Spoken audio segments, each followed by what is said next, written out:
Здравейте, това е Пет изстрела, подкаста, в който ще си говорим с най-яките хора от света на биатлона. Аз съм Илян Тодоров и ще ви срещам с треньори, състезатели, любители и почитатели на любимия ни спорт. Без скриптове, без предварително организирани сценарии, само чист биатлон. Да започваме. Имам удоволствието при мен да е Владо Илиев. Здравей, Водко. Много ми е драго, че ми отдели няколко минутки. И на мене, здравейте. Мисля, че нямаш нужда от представяне. Миналата година направи 400 старта за Световната купа. Да, точно така. Как се чувстваш? Доста. Чувствам се добре. Всичко е наред, върви подготовката. Сега сме на държавно първенство, един етап, който сега завършва така лятната подготовка и почваме вече абсолютно целенасочено към зимата. Тя натам като цяло е построена подготовката към Олимпийските игри специално за мен, защото това е, може би, най-важното състезание в моята кариера. Последно, може би, такова, от такъв ранг. Да. И се надявам да мине всичко наред и да съм здрав до тогава. И по време на Олимпиадата. Добре. Въпрос, който задавам към всички. Тренирате в момента по програмата на Волфган Пихлер.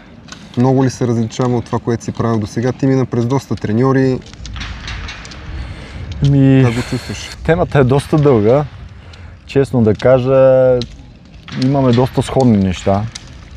Като обем на тренировка, аз съм привърженик на обемите и моята теория е такава, че трябва да се тренира доста, за да си конкурентно способен на половите, защото те не превъзхождат с много технически и други умения и така и части, които са част от биатлона. За съжаление, ние сме доста назад в някои части и смятам, че с тренировката могат да се компенсират тези неща и от едно време аз използвам тези методи, дори сам съм пробвал, да, доста тренировки съм минал, взел съм поуки от всеки един. Смятам, че програмата му е доста, как да кажа, доста обоснована така и с резултати, разбираш, и минали и в момента миналата година да го доказа и така нататък. Може би на мен ми трябваше малко време да се адаптирам към програмата, защото всяка една смяна с треньор, колкото и да изглежда еднаква от моята и предишната, си има разлика и той обича да съчетава обема с скоростта, което е най-трудното нещо според мен в една програма. Това са две коренно противоположни неща и е много трудно да ги съчетаеш, да си срещаш за скоростни тренировки, в същото време да тренираш доста часове, седмично и месечно. И смятам, че сме на прав път, но зимата ще покаже най-добре. Затова за летния период тренираме, даваме всичко от себе си. Резултат никой не може да каже дали ще е положителен или отрицателен предварително. Правим всичко, което смятаме анализ от миналата година и смятаме, че е подходящо да се подобрим всеки един компонент. И ще си покаже зимата, може би не веднага с първия старт, но до нова година трябва да покажем така стабилни резултати, за да добием самочувствие, което е доста важно в Световната купа. Моят опит така показва, че трябва да има самочувствие, за да може след всеки старт да си по-така уверен в себе си и така се получават резултатите доста по-лесно. Да. Друг въпрос. Тази година, мисля, че е първата година, в която изцяло подготовката ви се води в чужбина. Да. Как би го оценил? Това също е доста дълга тема. Те са така... Все дълги теми. Да, и аз съм доста така... Мога да говоря по тези теми, защото ми е болно. Наистина в България просто не останаха центрове за подготовка за професионални, наистина спортисти за ниво Световна купа. Каквото и сега, колкото и да обичам Белмекен, просто всяка година нещата се развалят. И това е суровата планина. След като не се подобрява нищо, то се разваля. Няма как да стои.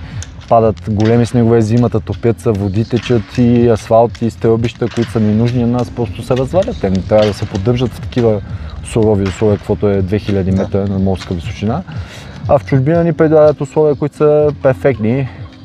Места, които се готвят шведи, норвежци, немци. Нищо не отстъпва, доста от тях местата са и част от Световната купа. Да. И това много помага в стрелбището, особено да тренираш на място, където е Световната купа. Това е безценен опит. И тази година, заради резултатите от миналата година и така и пред Олимпийския сезон, имаме възможност и федерацията, нали, така се осигури финансирането, да се готвим изцяло в чужбина и смятам, че това е начина. Аз, ако бях сам лично, щях да заменя някой лагер с Белмекенски, но пак казвам, това е лично компромис и трябва доста работа да свърша самия аз, за да се подготви и да стане хубав лагер. Да. Добре, като тръгна да говориш за материална база, така спомена и федерации, финансови възможности, Как усещаш нещата тази година? Има ли нещо, което ви липсва чисто от материално-техническа база? Знаем, в миналото винаги има проблеми ски, оръжия, вакс майстори, вакси, лагери и така нататък. Как би оценил сегашната година? Смятам, че няма проблеми. Федерацията се опитва да осигури абсолютно всичко, което имаме нужда. Вече с ските това е тема, която е освен като политическа, така и бизнес тема. Да. Защото аз лично имам договор с фирмата Fisher от доста дълги години, нямам лични проблеми с ските, но за да постигнеш такова нещо, ти трябва да покажеш резултат.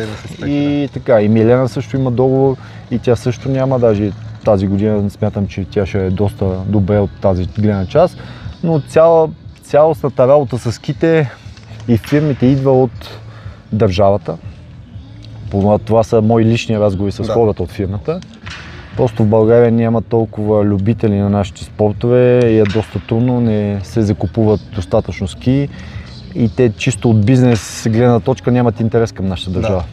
Примерно ще ви кажа, преди войната, което съм ми говорил с тях, в Русия е имал официални представителства на Fisher в 600 и няколко магазина.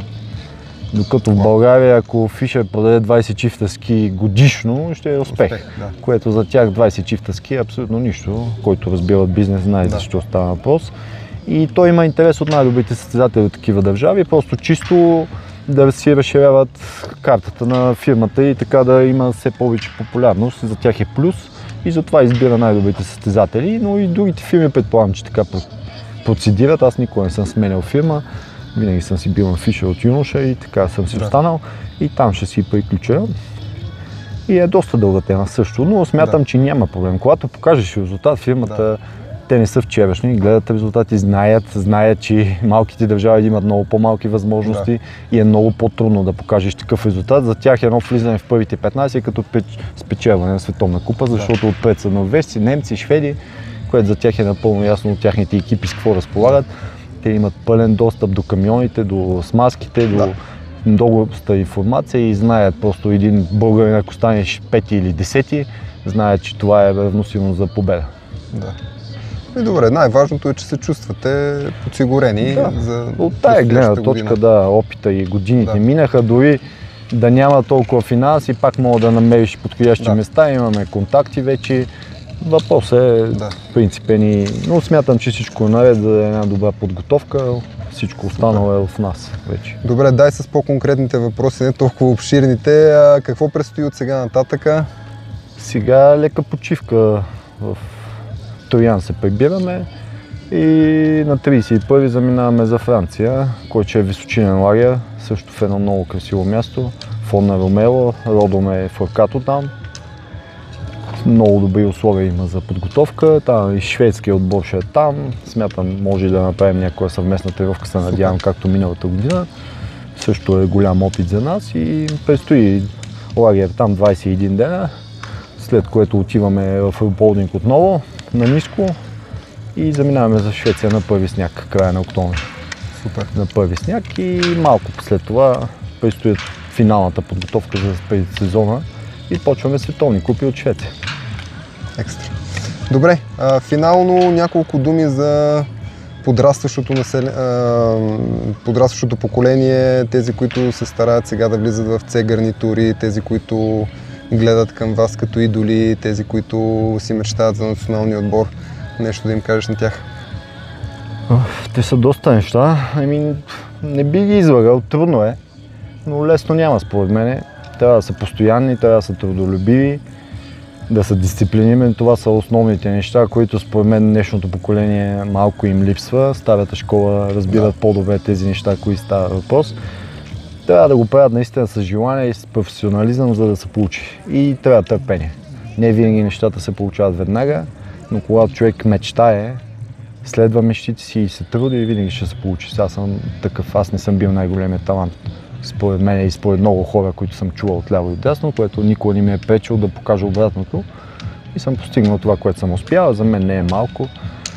И така, това е доказателство, че да не си най-големият талант с труд и може да постигнеш дисциплина и постоянство. Това е основата според мен лично.